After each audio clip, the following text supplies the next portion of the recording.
11장 1절에서 2절, 12장 27절에서 30절입니다.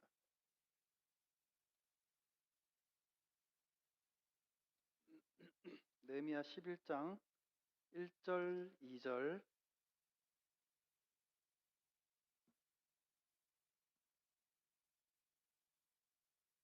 제가 봉독해 드리겠습니다. 백성의 지도자들은 예루살렘에 거주하였고 그 남은 백성은 제비 뽑아 10분의 1은 거룩한 성 예루살렘에서 거주하게 하고 그 10분의 9는 다른 성읍에 거주하게 하였으며 예루살렘에 거주하기를 자원하는 모든 자를 위하여 백성들이 복을 빌었느니라. 12장 27절에서 30절 말씀입니다. 예루살렘 성벽을 봉헌하게 되니 각 처에서 레위 사람을 찾아 예루살렘으로 데려다가 감사하며 노래하며 재금을 치며 비파와 수금을 타며 즐거이 봉헌식을 행하려 하매 이에 노래하는 자들이 예루살렘 사방과 느도바 사람의 마을에서 모여들고 또 벳길갈과 게바와 아스마의 들에서 모여들었으니 이 노래하는 자들은 자기들을 위하여 예루살렘 사방의 마을들을 이루었습니다. 제사장들과 레위 사람들이 몸을 정결하게 하고 또 백성과 성문과 성벽을 정결하게 하니라. 아멘.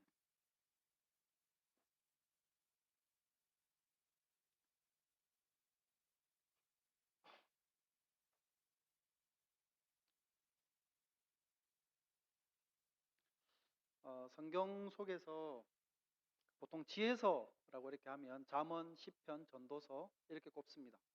근데 그 중에 그 욥기서도 사실은 이 지혜서에 포함이 되어집니다. 지혜의 소중함을 강조하는 책들인데요. 이 지혜라고 하는 것은 당연히 하나님을 경외함으로부터 오는 지혜를 일컫습니다. 그렇기 때문에 이것은 모든 그리스도인들뿐만 아니라 유대교, 유대인들조차도 구약 성경을 신앙의 토대로 삼고 있기 때문에 동일하게 받아들이는 부분입니다.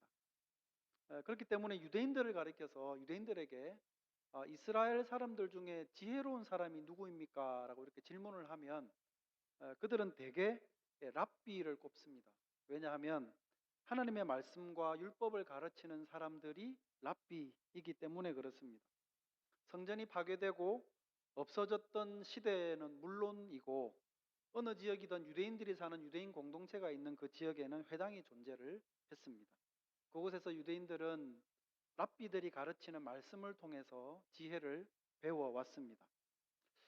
회당이 언제부터 존재했는가에 대해서는 확실한 증거는 없는데 보통 일반적으로 이스라엘 백성들이 바벨론 포로기에 있었을 때 존재했던 걸로 그렇게 보고 있습니다. 우리가 잘 아시는 대로 이스라엘의 역사는 고난과 핍박의 역사였습니다. 수많은 아픔을 견뎌내고 일어선 역사였습니다. 성전이 파괴됨으로써 제사 제도도 당연히 사라지게 되었죠. 그리고 나라마저 잃고 백성들은 바벨론으로 끌려가게 되었습니다. 그렇게 긴 포로 생활을 끝내고 그 2, 3세대의 백성들이 본국으로 귀환하게 되면서 전에도 말씀을 드린 것처럼 영적 회복에 대한 열망들을 가지고 그들이 올 수 있었던 것은 바로 그 땅에 회당이 있었고 그곳을 통해서 저들이 하나님의 말씀을 듣고 또 지혜를 배웠기 때문일 것입니다. 모든 게 바로 이 하나님의 손길 때문이었습니다. 실제로 그들의 역사를 보면은 이 이스라엘 백성들이 갖고 있는 본인들의 실력으로 이루지 않은 것들이 이스라엘의 역사를 보면 너무나 많습니다. 우리는 보통 기도하면서 이렇게 기도를 하지 않습니까? 하나님, 우리 힘으로는 할 수 없습니다. 이런 고백을 더러 하게 될 때가 있는데 실제 이스라엘의 역사는 하나님의 초자연적이고 실제적인 간섭이 없었다고 한다면 지금과 같은 독립된 한 민족으로 존재하는 게 불가능했을 것입니다. 한번 생각해 보시기 바랍니다. 세상의 어느 민족이 수백 년 동안 노예 생활을 하다가 갑자기 거기서 나와가지고 자기 민족의 이 정체성을 되찾을 수 있겠습니까? 또 포로로 잡혀온 이민자들이긴 하지만 그 2, 3세대 사람들이 그냥 이미 포로로 잡혀간 나라의 그 사회 일원으로 자리를 잡고 살고 있는 상황이었는데 갑자기 어떤 왕이 당신네들 원래 있던 너네 나라로 돌아가시오 라고 하면서 보내주었던 사례가 이스라엘 말고 어디에 있었습니까?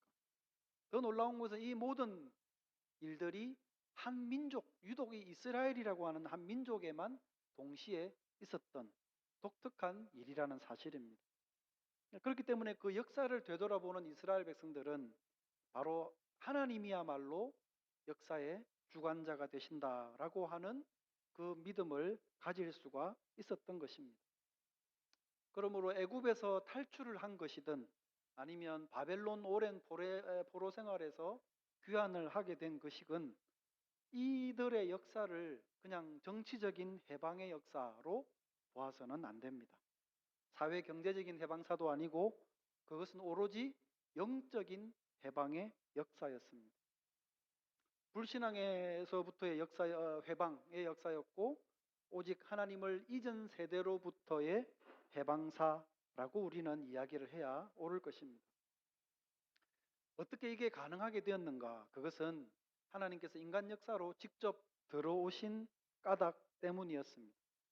하나님께서 직접 인간의 역사 속으로 들어오셨기 때문에 이미 오랜 세월 노예처럼 살아가는 체질화되어 있던 그런 정치, 사회적, 정신적인 노예 생활에서 밖으로 나올 수 있게 되었던 것입니다. 그래서 이것을 한마디로 정치, 사회, 정신적인 해방이 아니라 영적인 노예 상태로부터의 해방이라 이렇게 불러야 옳을 것이라는 이야기입니다. 더 중요한 것이 있습니다. 이 해방의 궁극적인 목적이 어디에 있었던가라는 겁니다. 하나님께서 모세를 통해서 이스라엘 백성들을 구출해 내려 하시면서 모세에게 하셨던 말씀이 있습니다. 모세에게 이렇게 말씀하셨죠. 가서 애굽 왕 바로에게 말하라. 이스라엘 백성들을 애굽에서 내보내라. 그리고 그들을 광야로 나가게 해라. 이 백성들로 하여금 저들이 섬기는 저들의 여호와 하나님을 예배하게 해라. 라고 이렇게 이야기를 하라고 하나님이 모세에게 말씀을 하셨습니다. 하나님이 백성들을 구출해 내신 목적이 바로 이것입니다. 하나님이 부르신 목적입니다. 당신의 여호와 하나님을 예배하고 그분을 경배하도록 하기 위해서 하나님이 잊고 살아가는 이 백성들에게 당신의 존재를 다시 각인시키면서 그들을 구출해 내셨던 것입니다.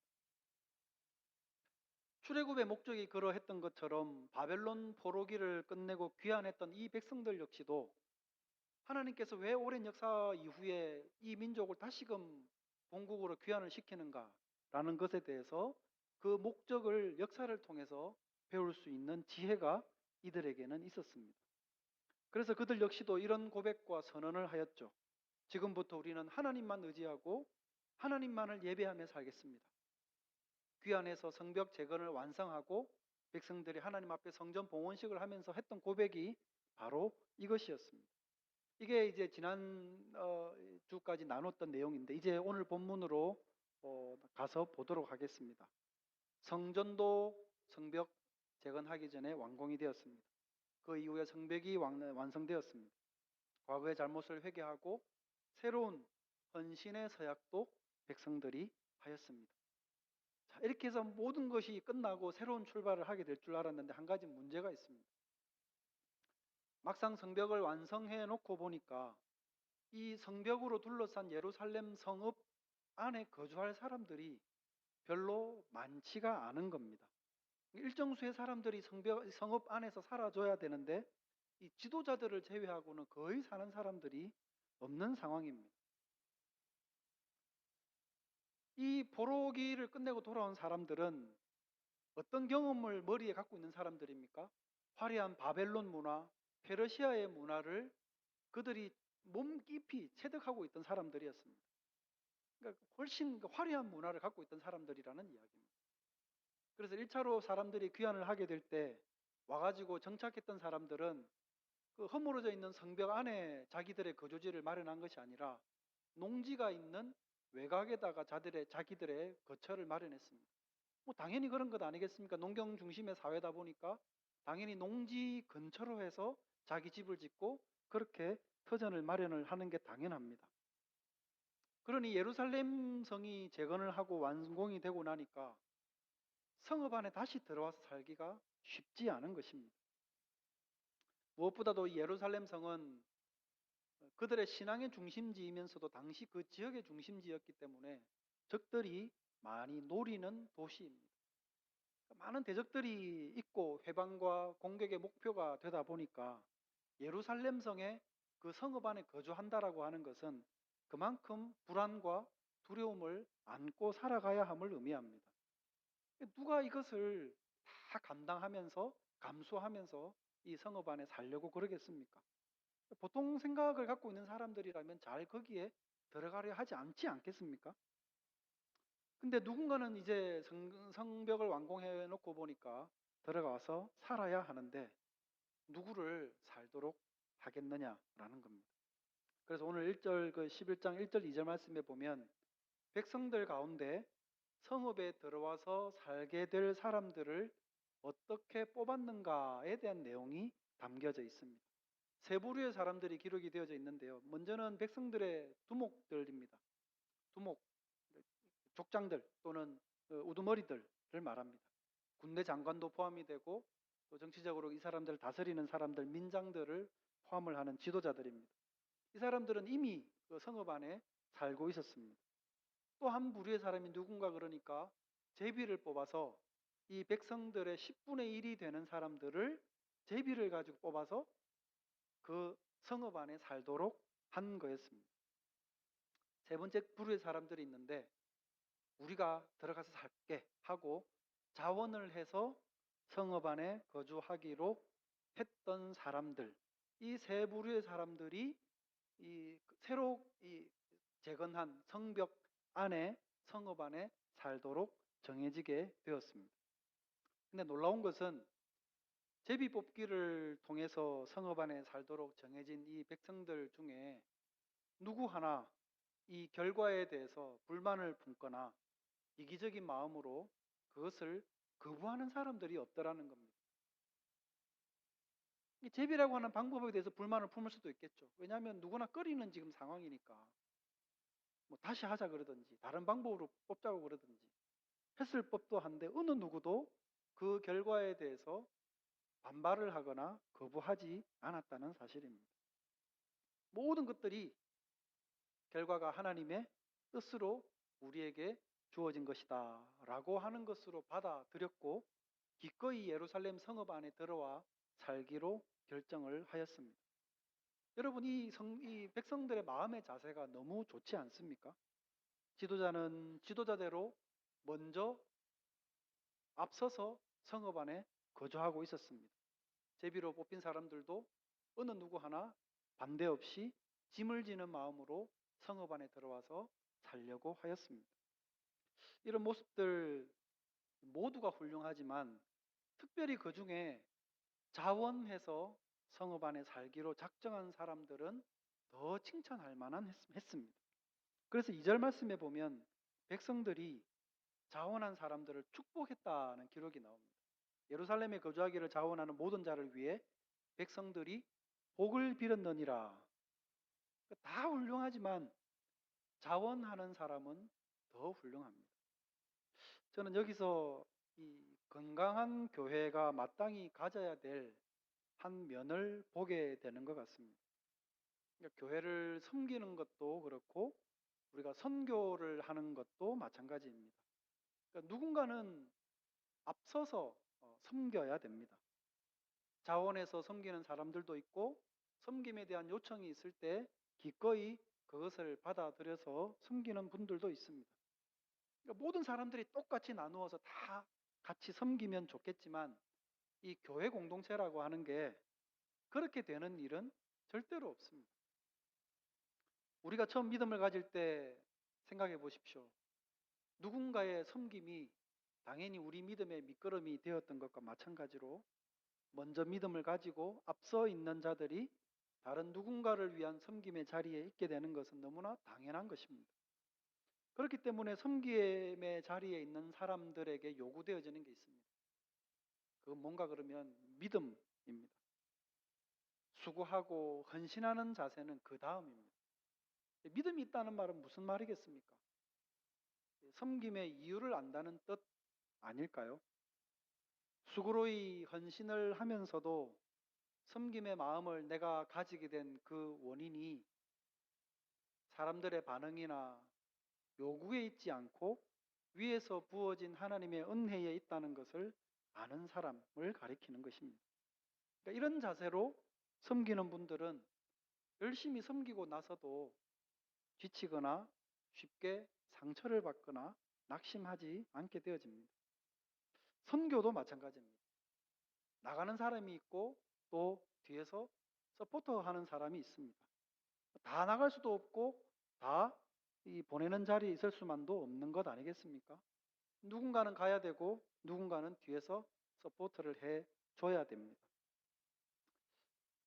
그 일들 중에 어떤 게 더 중요하고 더 하나님이 기뻐하시는 일인가? 라고 묻는 질문은 그렇게 의미가 없는 질문입니다. 사역의 성격으로 그것을 판단한다면 이것은 너무나 섣부른 일이라고 생각합니다. 그 판단은 하나님이 하실 일이죠. 내가 있는 자리에서 내가 할 일을 충성되게 섬기면 되는 것입니다. 그런 면에서 오늘 본문에 등장하는 백성들은 교회로서의 좋은 모범을 보여주고 있습니다.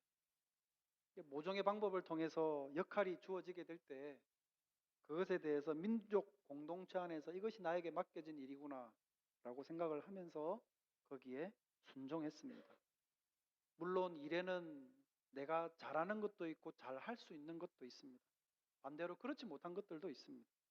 중요한 것은 그런 요구가 있게 되어질 때 백성들이 가졌던 마음의 자세입니다. 교회는 주님의 몸이기 때문에 그 안에서 우리가 무엇으로 섬기든 이 교회라고 하는 조직을 섬기는 것도 아니고 오직 주님을 섬기는 것입니다. 그리고 그 섬김은 은혜로 주신 것들에 대한 당연한 반응이자 기쁨과 감사에 기초해야 하는 것입니다. 그런 면에서 오늘 본문이 주는 이 교회 공동체, 그것은 민족 공동체였지만 신앙 공동체로서 오늘날 교회 신앙 공동체에 주는 좋은 메시지가 되어진다고 생각합니다. 2절을 보시기 바랍니다. 제비를 통해서 이제 10분의 1은 성읍 안에 거주하게 되었는데 나머지 10분의 9가 되는 백성들은 어떻게 했는가 그러면 예루살렘에 거주하기를 자원한 사람들을 위해서 복을 빌어줬다고 되어 있습니다. 그들의 마음의 이 귀함을 공감하고 격려해 주고자 한 것이죠. 섬기는 분들은 기쁨으로 섬기고 잠시 쉬거나 섬김을 받는 분들은 그 섬김의 귀함을 알아주고 감사하는 모습. 이게 민족 공동체이든 어떤 신앙 공동체이든 건강한 공동체의 모습이라 할 수 있겠습니다. 자, 이렇게까지 이제 거주자마저 확정을 하고 난 이후에 백성들이 무엇을 하느냐? 하나님 앞에 모든 것을 다 하나님께 올려드리는 성전 봉헌식을 거행하게 됩니다. 12장 27절 말씀에 보면 예루살렘 성벽을 봉헌하게 되니 각처에서 레위 사람들을 찾아 예루살렘으로 데려다가 감사하며 노래하며 제금을 치며 비파와 수금을 타며 즐거이 봉헌식을 행하려 하매라고 기록합니다. 이 구절 이하부터 봉헌식의 내용이 쫙 기록이 되어져 있는데요. 봉헌식은 두 개의 순서로 이루어져 있습니다. 하나는 찬양하며 하나님께 나아가는 찬양대의 행진이 있고 또 하나는 기쁨으로 드리는 하나님께 드리는 제사의 순서입니다. 첫 번째 순서인 이 찬양대의 행진을 보면 전례를 찾아볼 수 없을 정도로 매우 독특한 방식으로 진행이 되는데요. 이 광경을 보면 과거의 다윗 시대에 이 다윗이 하나님의 언약궤를 자기가 있는 다윗성으로 모셔오면서 했던 그런 찬양 행렬을 연상을 시킵니다. 실제로도 오늘 본문에 보면 이 다윗이라는 이름이 자꾸 거론이 됩니다. 36절 말씀에 보면 그냥 악기라고 하지를 않고 하나님의 사람 다윗의 악기를 잡았다. 12장. 그리고 37절에도 보면 다윗의이라는 이름이 두 번이나 등장합니다. 다윗 성의 층계로 올라가서 다윗의 궁 윗길에서 계속해서 다윗을 연상시키는 단어를 반복합니다. 그것뿐만 아니라 이 연주하는 레위 사람들 그리고 노래하는 사람들을 처음 조직한 게 누군가 그러면 바로 그 첫 번째가 다윗이었습니다. 역대상 25장 말씀에 보면 다윗은 당시에 아직 성전이 지어지지도 않았는데도 하나님께로 나아가는 찬양대를 그가 조직을 했습니다. 근데 그 구성원이 누군가 그러면 바로 이 레위인들과 노래하는 사람들입니다. 역대상 15장 16절 말씀에 보면 다윗이 레위 사람의 어른들에게 명령하여 그의 형제들을 노래하는 자들로 세우고 비파와 수금과 재금 등의 악기를 울려서 즐거운 소리를 크게 내라 하매라고 기록이 되어 있습니다. 아까 앞에서 읽어드렸던 이 느헤미야서 12장에 있는 말씀과 거의 동일한 방법으로 하나님께 찬양을 드리며 나아갑니다. 그것뿐만 아니라 이 악기의 구성도 똑같습니다. 성전 봉헌식을 하면서 왜 저자는 계속해서 이 다윗이 하나님께 언약궤를 드려오면서 하나님께 찬양을 드리기 위해서 찬양대를 조직하고 찬양을 드리는 사람들을 조직하고 그 악기들을 구성하고 하는 모든 것들을 똑같이 하면서 왜 다윗을 계속해서 언급을 하고 있을까요? 그것은 이 하나님의 통치가 가장 빛났던 시대를 구약 역사 가운데 뽑아라 그러면 의심의 여지 없이 바로 다윗의 시대이기 때문에 그렇습니다. 그리고 그 중에서도 절정의 순간이 바로 다윗이 하나님의 언약궤를 자기의 이 왕궁으로 들여올 때 했던 그 상황이었다는 것을 저자도 알고 있고 백성들은 알고 있었던 것입니다. 잘 아시는 대로 다윗은 그때 하나님의 언약궤가 성 안으로 들어올 때 자기 바지가 벗겨지는 줄도 모르고 기뻐하면서 하나님을 찬양하고 노래를 했었습니다. 여러분 놀라운 것은 그 배경을 보더라도 오늘 본문에 처해 있는 백성들의 상황과 너무나도 유사합니다. 다윗이 하나님의 언약궤를 왕궁으로 드릴 때 그 언약궤가 여러분 어디에서 오고 있었는지 혹시 아십니까? 하나님의 언약궤는 그 전에 아주 오랫동안 잃어버렸었습니다. 엘리라고 하는 제사장 아시죠? 그에게는 홈니와 비느하스라고 하는 두 행실이 좋지 못한 아들들도 있었습니다.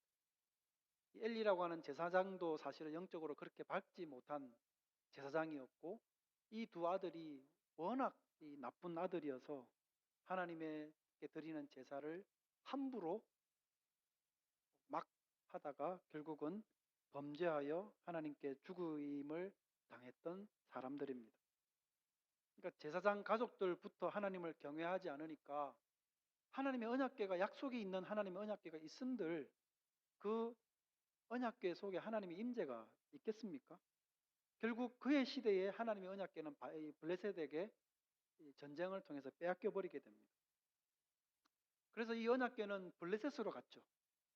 블레셋에 가가지고 블레셋 사람들이 자기들이 있는 지역의 도시들마다 갖다 놓는데 자꾸만 이 언약궤가 있는 곳마다 자꾸 재앙이 벌어지게 되는 겁니다. 자기들이 섬기는 이 신전에 갖다 놨는데도 오히려 그 신전이 무너지는 이상한 일들이 일어나고 하다 안 돼가지고 블레셋 사람들이 자꾸 이 재앙의 원흉이 되니까 다시 이스라엘 사람들에게 돌려주자 해가지고는 이스라엘 백성들에게 돌려줍니다. 오랜만에 다시 받아든 이 언약궤를 이스라엘 백성들이 함부로 취급을 하다가 이스라엘 백성들 중에도 재앙을 당해서 죽는 사람들이 일어나게 됩니다. 그러니까 이스라엘 사람들도 자꾸 잘못 이 언약궤를 대해서 죽임을 당하니까 두렵죠. 아무도 이 언약궤를 만지려고 하지를 않습니다. 그래서 한 20년 정도 어디에 방치되어져 있다가 이 오벳에돔이라고 하는 사람이 하나님의 언약궤를 자기 집에 받아다가 잘 석 달 정도 보관을 했더니 하나님께서 이 오벳 에돔이라는 사람을 축복을 하시는 겁니다. 그렇게 우여곡절 끝에 다윗이 잃었다가 되찾고 하나님의 복이 임하는 것을 바라보면서 저 언약궤를 내가 있는 궁에다가 모셔야 되겠다 하고는 둘러 와서 자기 왕궁으로 모셨던 때가 바로 이때였습니다. 그러니 그것은 물론 하나님의 언약궤가 자기 왕궁에 오는 것이 기쁜 일이기도 하죠. 그러나 오랜 세월 이 언약궤를 잃었다가 되찾는 기쁨이며 하나님의 임재가 없어졌다가 다시금 하나님의 임재가 나타나는 놀라운 일이 벌어지고 있는 것을 목도한 왕이었기 때문에 그는 어느 누구보다도 이 언약궤의 왕궁으로의 입성을 기뻐하고 감사했던 것입니다. 이 모든 그 역사의 배경을 보면 지금 이스라엘 백성들이 오랜 포로기 생활을 끝내고 돌아온 이 처지와 너무나도 맞닿아 있습니다. 어쩌면 느헤미야를 기록하고 있는 저자 역시도 이러한 배경마저도 자기들의 처지와 같다는 것을 알고 그것을 전하고자 함이었는지 모르겠습니다. 둘러 원래의 자리로 돌아온 그리고 과거에 가장 하나님의 영광이 빛났던 그 시대를 열망하면서 우리도 과거에 다윗이 하나님의 언약궤를 모시면서 그렇게 찬양하고 기뻐했던 그 영광을 우리가 다시금 되찾자라고 하며 그 시대를 빗대어서 계속해서 말씀을 하고 있는 겁니다. 백성들은 그것을 기억하고 감격했습니다. 감사했습니다. 그리고 서약했습니다. 그리고 이 봉헌식에 이어서 기쁨의 제사를 모든 백성들이 하나님 앞에 드리게 되어집니다. 정리를 하겠습니다. 이 봉헌식은 다윗이 언약궤를 들여옴으로써 하나님의 통치를 백성들에게 선포했던 것과 연결이 되어져 있습니다. 지금 이 백성들도 바로 이 성벽을 하나님께 봉헌하면서 이제 이 예루살렘 성은 하나님이 통치하시는 성읍이요 우리는 당신의 나라가 되겠습니다. 우리는 하나님만 예배하는 자가 되겠습니다. 라고 하는 고백을 백성들이 하고 있는 것입니다. 느헤미야 12장 43절 말씀에 보면 이날에 무리가 큰 제사를 드리고 심히 즐거워하였으니 이는 하나님이 크게 즐거워하게 하셨습니다. 부녀와 어린 아이도 즐거워하였으므로 예루살렘이 즐거워하는 소리가 멀리 들렸느니라. 하나님 앞에 서약하고 예배함에 있어서 백성들이 기뻐하는 이 소리가 성읍 바깥 저 먼 곳까지도 들렸다고 할 만큼 이 성읍에는 기쁨이 가득하게 되었습니다.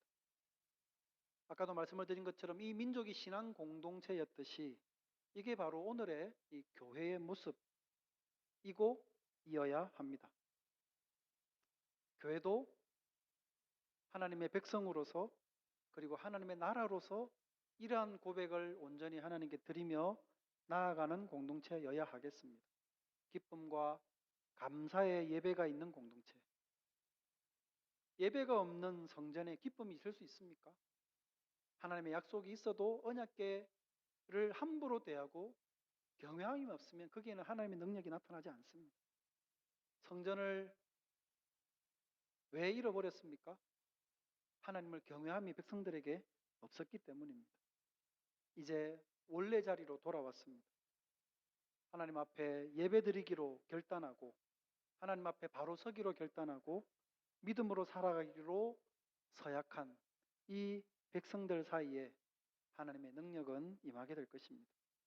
그러므로 예배하는 성도, 예배하는 교회, 그리고 예배하는 공동체, 거기에 진정한 기쁨이 있고 하나님의 나라에 바른 정체성이 있다라는 것을 우리가 기억을 하고 이 백성들처럼 오늘도 우리가 하나님 앞에 온전한 예배 공동체로 서고자 힘을 다하는 교회가 되기를 주님의 이름으로 축원드립니다. 같이 기도드리겠습니다. 걸어가신 하나님 아버지 은혜를 감사합니다. 이스라엘 백성들이 먼 포로기를 끝내고 돌아와서 하나님 앞에 결단하고 예배하고 기뻐했던 것처럼 우리들도 하나님 앞에 다시금 우리의 영혼이 바로 서고 온전한 예배자로 서갈 수 있기를 간구합니다. 다윗이 그러했던 것처럼 하나님을 경외함이 이 공동체 안에 가득할 수 있도록, 하나님을 기뻐함이 공동체 안에 가득할 수 있도록 인도하여 주시옵소서. 거룩하신 구주 예수님의 이름으로 기도드립니다. 아멘. 찬송